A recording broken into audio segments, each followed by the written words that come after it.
With that being said, now we're in that moment. Now I just need to know, would you please forgive me? Yes! You're not just doing this just for the sake of everyone being on the church. Excellent. So good. Don't hold this against me. I appreciate you. Minstrels, men of God, I salute you and thank you for your kindness, your love, your support, your dedication. And so also, don't worry, I know protocol.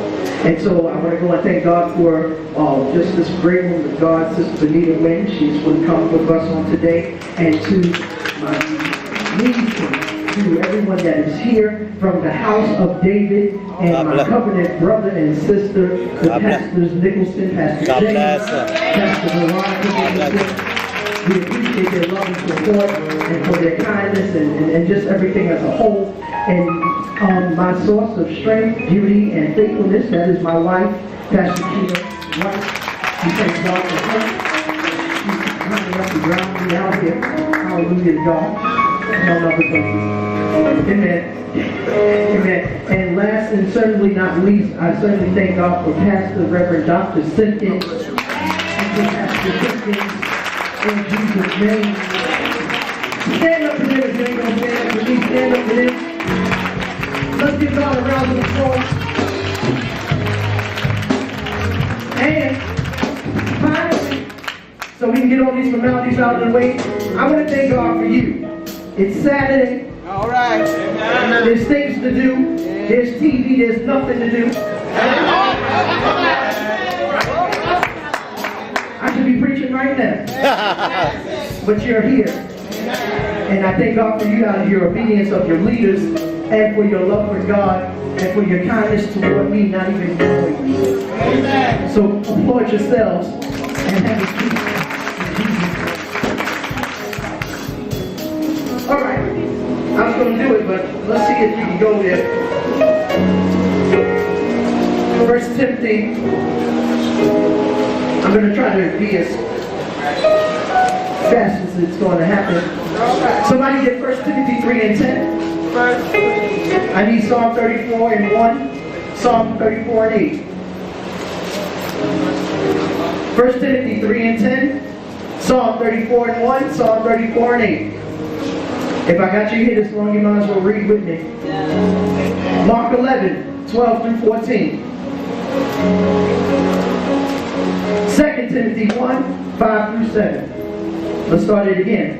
1 Timothy 3 and 10. Psalm 34 and 1. Psalm 34 and 8. Mark 11, 12 through 14.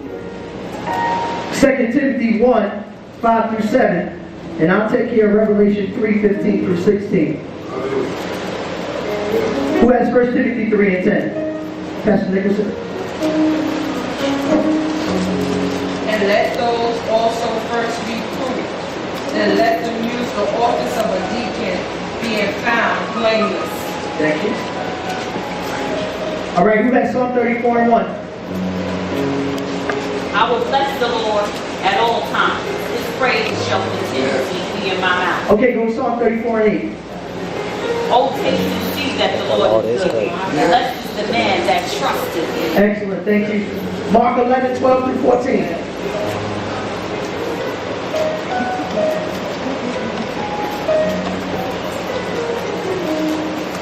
When they were come from Bethany, he was hungry. And seeing a fig tree fall, having leaves, he came. After he might find anything thereon. And when he came to it, he found nothing but leaves. The time of faith was not yet. And Jesus answered and said unto it, no man eat fruit of thee hereafter forever. And his disciples heard it. 2 Timothy 1, 5 through 7.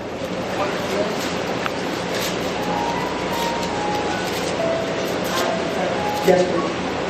When I called to remember the unfeigned faith that is in thee, which dwelt first in thy grandmother's Lord, and thy mother Eunice, and I am persuaded that in thee also.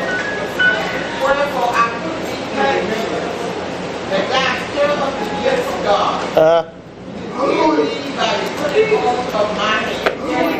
For God has not given us the spirit of fear, but of power, and of love, and of the sound mind. All right, thank you. And finally, we're going to Revelation, the 3rd chapter.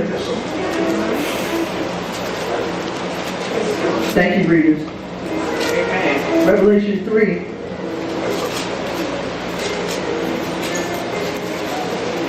Thank 15 through 16. I know thy works, thou art neither cold nor hot. After thou wart cold or hot. So then, because thou art lukewarm and neither cold nor hot, I will spew thee out of my mouth. Well, it would seem as if,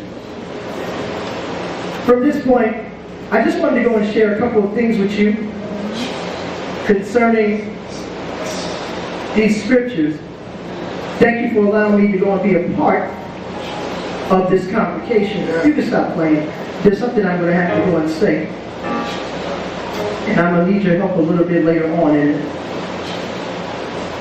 I'm going to go and share with you immediately and quickly, number one, that in times like these, there are things that are happening in our lives for a purpose. Wow. I just want to share with you also that the reason why things happen to us as they do is either for one of two reasons. It's either to add to us or to take away. The book of Mark, and I'm going extemporaneously as I can. The book of Mark, as it were, is a very interesting book. Why? Because there is some doubt as to whether or not we actually even know the author of this book. I want to go and share with you that Mark's gospel is, in essence, is unique.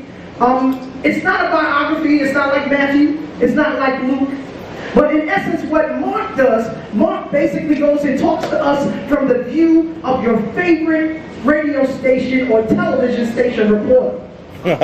Mark basically goes and gives us a bird's eye view as to what it is that's happening, and then he begins to ask questions. Just like a reporter would. You know how you sit there and you see something happen, and then afterwards you go and see someone doing whatever they're doing on television, and the first thing that comes to your mouth is, well, I wonder why they would do that. Mark was the type of person that would ask the question that you had in your head while you were sitting down watching him. So when Jesus went to go and end up going and calming the sea, he's basically, Mark goes in his gospel and he starts talking as if he's a reporter and says, what kind of man is this? And even the winds and the seas would obey him. Let's find out.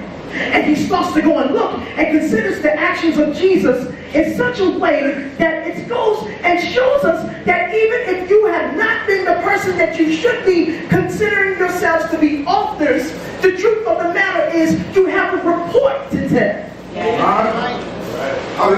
You have a report to give. You have a responsibility not only to yourself, but to the community of believers. So when Pastor Simpkin tells me that if I don't go and preach the hell out of you all, that the blood is on my hands, I say hell no.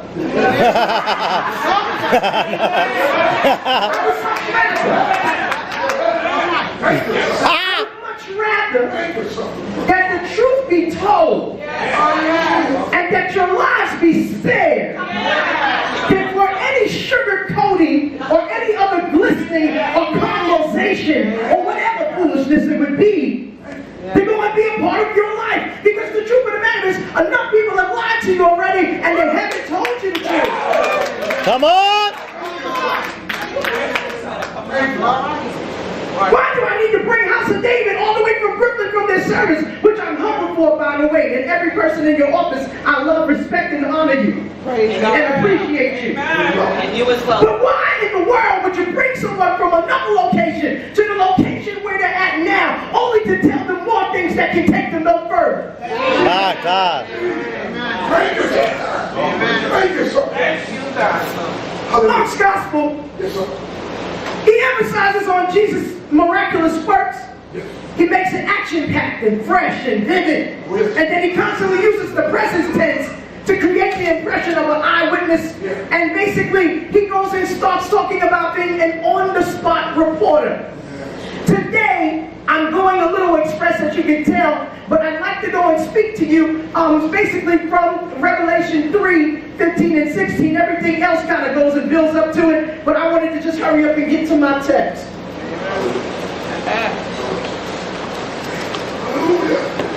Revelation 3, 15 and 16. And thank you, Rita. But I wanted to go and share this and read this because I needed to go and give the people of God what it is that was being said. And to the angel of the church of the Laodiceans, these things I've written to you, man, the faithful God. I know your works. You are neither hot, cold, nor hot. I could wish you were cold or hot. So then, because you are lukewarm and neither cold nor hot, I will vomit you. This is the New King James. I will vomit you out of my mouth. Because you say I'm rich, I've become wealthy, I have need of nothing. And I don't know, and you don't know that you're wretched, miserable, poor, blind, and naked. But I just want to go to 15.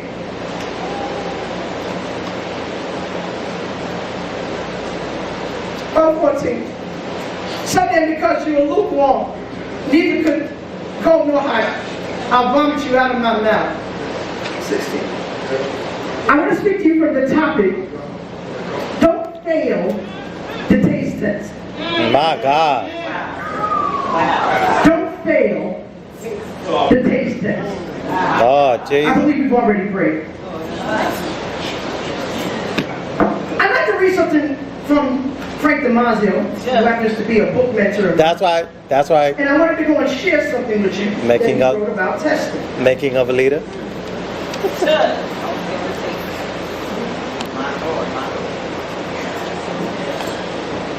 Well, of course, you already know that 1 Timothy 3 and 10, because we went and spoke about it, we said that every ministry, and your Bible may read different, but it talks about a deacon. But the truth of the matter is that a deacon is one of the most powerful offices in the church.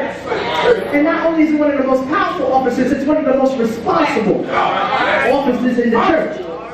Mind you, if a pastor were to go down, something the assistant pastor should do it. I'm not here to build church law. But I'm saying that the deacon should be capable. Was I clear? Was I okay on that? He should be capable. He should be cap-able. Because capable is broken into two words. Cap-able. What are you talking about, Richard? I'm going to tell you in about 14 seconds. What happens is that the person should be capable, but the reason we're talking about the word cap and capable out of the word capable, cap-able, is because when we start talking about text, like I'm about to read to you now, the word test in Latin means test tube. And what it is, it shows a picture of someone being put in a vase with a top squeezed on top of them. In other words, there is a cap on them. And they must be tested now. They must be capped. They must be in a place to where something is on them to prove their value, and they're not sticking their head up hoping that someone recognizes them. Whatever is inside of the base is just as valuable as you knowing that the base exists itself. Wow. In essence, we're talking about when people are tested. It's not for you to go and sit out and stand out and say, "Oh Lord, I'm being tested." Just get in the vase and let the God go over top of you. Because greater is He that's within you than He that's in the world. And I'm looking at the suffering of this present time. The time that it takes for you to be tested cannot mathematically be compared, weighed out, structured according to what the glory that is going to be revealed in you. It's not what's going on the capping of the outside. It's the development of what's going on the inside. Wow. I want you to feel as though things and people and places are looking at you and making you feel as if you don't have value because they're not seeing you. Isaiah said, he said that the Lord is already in me and He's blessing me, and from my mother's womb He's already called me. And not only did He say that He called me, but He said ever since He hid me in His wing, He not only hid me, but He hid me in His quiver. Wow. He hid me in His quiver, and He put arrows inside of the quiver so that the heat would develop around the arrow. The stick represents the length of your ministry, the life of your ministry. But the head of the arrow member represents the character of your ministry. As a matter of fact, it represents the policy of your ministry. The length of the arrow represents your character. So if you were to raise a bow or raise an arrow out of your It means your character should be so straight that the impact of your ministry will hit its mark. Wow. Richard, what in the world does this have to do with a test? A taste test, no less. Well, because I'm late, I can't explain all that, but I'll do the best that I can. Go ahead. Mark! He's a reporter. The question comes, before we even start talking about different types of tests, why do we need to be tested anyway? Ah, Lord. I mean, besides, doesn't God know us? Wow. Didn't He create us? Hasn't He formed us? According to Genesis, we're in this likeness. Why in the world do we need to be tested? The only person that would really know the answers of all the tests would be God. But the thing that you're failing to realize, and that I failed to realize, and when I realized it, I figured I'd share it with you, is that God does not get glory out of the trial. God only gets glory out of the victory. And because His people are destroyed for a lack of knowledge, He decided that He would share why you get tested, so you can glory in the test and not feel angry at Him. He's not really doing it for the sake of making you upset. He's really doing it for the sake of showing you where you're at and showing you versus where you're at to where you belong. A lot of people are thinking, it is what it is, and I'm at where I'm at. But God said, no, there's greater for your life, and I reckon that the suffering of this present time is not worthy to be compared to the glory that's going to be revealed. Glory is a stage. Glory is an opportunity. Glory is a flocking place to where there's a performance being made, and God is saying, if I got to test you, I want to be able to test you so well that you get so trained that I can take you on the road. Well, you going to take me on the road from faith to faith and glory to glory. Where else you going to take me? You're going to take me from the valley to the mountain. And then when I get to the mountain, you're going to teach me my lines. But my lines are going to say, I can say to this mountain, be now removed, be now cast into the midst of the sea. Lift up your hands and say, if I got to take a test, it's got to go down. Oh yeah, it's going down. If I got to test it, and just because the test is there don't mean I can't talk to the test. Just because the test is there, then sometimes I get so annoyed and so frustrated, I start speaking in tongues whenever I'm doing it. I start singing one something, and it'll be really funny to everybody else, but I'll get annoyed, so I won't have to say nothing else that I don't need to say.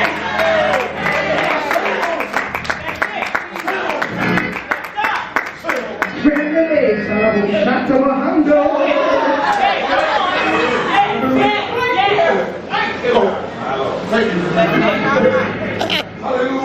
making my iced tea. He cannot know it. Chandelier, my God. Whatever it is. That's it, That's it. Have a seat. We gotta leave. I'm gonna share this with you.